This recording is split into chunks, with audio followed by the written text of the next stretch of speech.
Hello everyone, आज हम cubes and cube roots के बारे में पढ़ेंगे। देखिए, क्यूब्स और स्क्वायर में थोड़ा सा कभी कभी कंफ्यूजन क्रिएट हो जाता है, तो उसको आज आपको क्लेरिफिकेशन हो जाएगा उसका। स्क्वायर्स में क्या होता है, अगर स्क्वायर की बात करें x टू द पावर 2, ये स्क्वायर है, ध्यान रखिएगा। पावर जब 2 रहती है तो स्क्वायर होता है, वहाँ पे कोई भी नंबर 2 बार मल्टीप्लाई होता है। और क्यूब का मतलब होता है जब पावर आपकी 3 आ जाती है। अब पावर 3 का मतलब क्या है, यहाँ पे वो नंबर जो है आपका 3 टाइम्स मल्टीप्लाई हो रहा है। ठीक है, 3 टाइम्स जब मल्टीप्लाई होता है उसको हम क्यूब कहते हैं, क्यूब्स। और जब हमारे पास 2 बार नंबर पे मल्टीप्लाई होता है तो उसको हम स्क्वायर्स कहते हैं। ठीक है, अब ये हम स्क्वायर हम पहले ऑलरेडी पढ़ चुके हैं, अब हमें क्यूब के बारे में पढ़ना है। देखिए, क्यूब का मतलब ये है, अगर मैं एग्जाम्पल लेता हूँ, 1 की पावर अगर 3 कर दी जाए तो 1 मल्टीप्लाई बाय 1 मल्टीप्लाई बाय 1, और हमारा जो आंसर आएगा वो 1 का क्यूब हो जाएगा। अब 1 तो बहुत इजी था, क्योंकि 1 का क्यूब आप वर्ड से मल्टीप्लाई करेंगे 3 टाइम या 5 टाइम या 100 टाइम भी करते हैं तो 1 ही आएगा।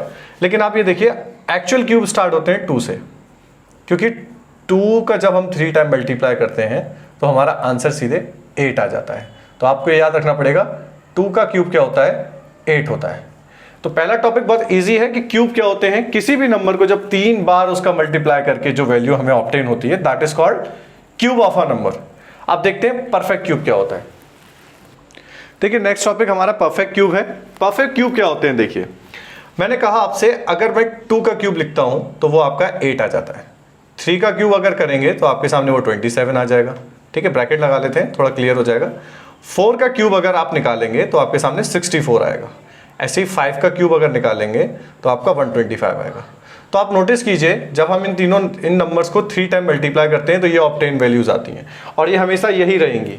लेकिन अगर आप कहें कि क्या 36 किसी का क्यूब रूट होगा, तो हम इसका अगर फैक्टर निकालें, देखिए 36 के अगर फैक्टर निकालें तो 2 टाइम 18, 2 टाइम 9 एंड 3 इंटू 3। आप देख रहे हैं आपके पास 4 वैल्यूज आ रही हैं, लेकिन पेयर 3 का नहीं बन रहा है। आपके पास 3 का पेयर बनना चाहिए, क्योंकि क्यूब हम ऑलरेडी पढ़ चुके हैं पावर 3। पावर 3 का मतलब क्या है कि अगर कोई भी डिजिट 3 टाइम मल्टीप्लाई हो रही है तब हम उसके लिए उसको क्यूब कहेंगे। जैसे 2 इंटू 2 इंटू 2 हो रहा है तो ये 8 आ रहा है, इसका मल्टीप्लिकेशन करके 8 आता है, तो 8 आपका परफेक्ट क्यूब हुआ 2 का। लेकिन 36 में देखिए आपको कहीं 3 के वो पेयर्स बन ही नहीं रहे हैं, तो आप ये कहेंगे 36 is not a perfect cube. लेकिन आपको 8 परफेक्ट क्यूब मिलेगा, 27 मिलेगा, 64 मिलेगा, 25 मिलेगा। ऐसे ही 6 का क्यूब निकालेंगे आप 3 टाइम मल्टीप्लाई करके 216 आ जाएगा, और 7 का क्यूब निकालेंगे तो ऐसे ही 343 आ जाएगा। तो ये जो वैल्यूज आपके पास ऑब्टेन हो रही हैं, ये जो होती हैं परफेक्ट क्यूब्स होती हैं, और जो आपके पास वैल्यूज पेयर ना बनाए that is called imperfect cube, या परफेक्ट क्यूब उनको नहीं बोलेंगे। सबसे पहला बेसिक एग्जाम्पल ले लेते हैं कि हमें ये शो करना है 216 जो है ये परफेक्ट क्यूब है, और हम इसको शो करने के बाद ये भी निकालेंगे कि 216 होता किसका क्यूब है आखिर। देखिए, सबसे पहले क्या कीजिए, इसके आप नॉर्मली जानते हैं जो स्क्वायर्स में करते थे वही मेथड हम यूज करेंगे। इसका सबसे पहले एलसीएम लेंगे, तो देखिए 1 टाइम 0 क्योंकि 2 डिजिट है, फिर ये 8 टाइम जाएगा, फिर ये 5 टाइम, 4 टाइम, फिर देखिए 27 टाइम, और फिर ये 3 से जाएगा 9 टाइम, 3 से अगेन 3, और 3 से जाएगा 1 टाइम। तो इसका मतलब आप यहाँ लिख सकते हैं 216 जो है उसके जो वैल्यूज आ रही हैं वो आ रही है 3 टाइम्स 2, तो उसका एक पेयर बन गया, and after that 3 times of 3। मैंने आपको अभी बताया था कि अगर आपके पास 3 वैल्यूज ऑब्टेन हो रही है, 3 के पेयर्स बन रहे हैं, तो हम इसको लिख देंगे 3 इंटू 6 क्यूब क्यूब, ओके। और 3 मल्टीप्लाई बाय 2 कितना हो जाता है, 6 टू द पावर क्यूब। इसका मतलब 216 किसका क्यूब हो गया, 6 का क्यूब हो गया, और ये क्यूब हो गया तो आप लिखेंगे yes 216 is a perfect cube. किसका क्यूब होगा, 6 का क्यूब होगा। इस तरीके से आप इसको प्रूव कर सकते हैं। बहुत बेसिक एग्जांपल पहले स्टार्ट कर लेते हैं, फिर देखेंगे इसमें टफ जो क्वेश्चंस होते हैं वो किस तरीके के होते हैं। सबसे पहले देखते हैं क्वेश्चन, अगर हम देखें find the cube of 8 cube. 8 का क्यूब क्या होगा, तो आप सिंपल है, ये तो आप सिर्फ मल्टीप्लाई करना है, 8 मल्टीप्लाई बाय 8 मल्टीप्लाई बाय 8, आपके पास जो आंसर आएगा वो 512 होगा। ठीक है, इसी तरीके से आप क्यूब निकाल सकते हैं किसी का भी, उस नंबर को आप 3 टाइम्स मल्टीप्लाई करना है और आपके सामने वैल्यू आ जाएगी। लेकिन आप ये चीज सोचिए, अगर आपके पास फ्रैक्शन के फॉर्म में दे दिया, 4/7 टू द पावर क्यूब। देखिए मैं होल नंबर के फॉर्म में ज़्यादा डिस्कस इसलिए नहीं कर रहा हूँ क्योंकि आप वो तो मल्टीप्लाई करके निकाल लेंगे। एक बार फ्रैक्शन का देख लेते हैं।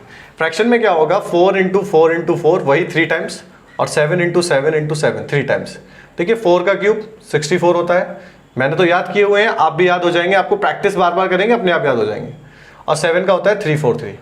ठीक है, तो आपको किसको डिवाइड करने की जरूरत नहीं है, फ्रैक्शन में जो आ रहा है वही आपका आंसर हो जाएगा। ठीक है, एक और देख लेते हैं, अगर बहुत सिंपल सा लगे देख लेते हैं। देखिए 10/11 का क्यूब। अब देखिए 10 का क्यूब तो आप डायरेक्टली लिख सकते हो 1000, बहुत ईजी होता है, 3 zeros बढ़ाने हैं। 11 का होता है 1331, आपको याद करना पड़ेगा। वैसे आप प्रैक्टिस करेंगे, मैं कहूँगा आप प्रैक्टिस जितनी करेंगे अपने आप वैल्यूज आपको सारी याद हो जाएंगी, आपको एक भी वैल्यू जो है याद करने की जरूरत नहीं है। तो आप बस प्रैक्टिस कीजिए और मैक्सिमम नंबर सारे क्वेश्चंस आपके एनसीईआरटी या आपके पास जो भी रेफरेंस बुक है उससे कर दीजिए।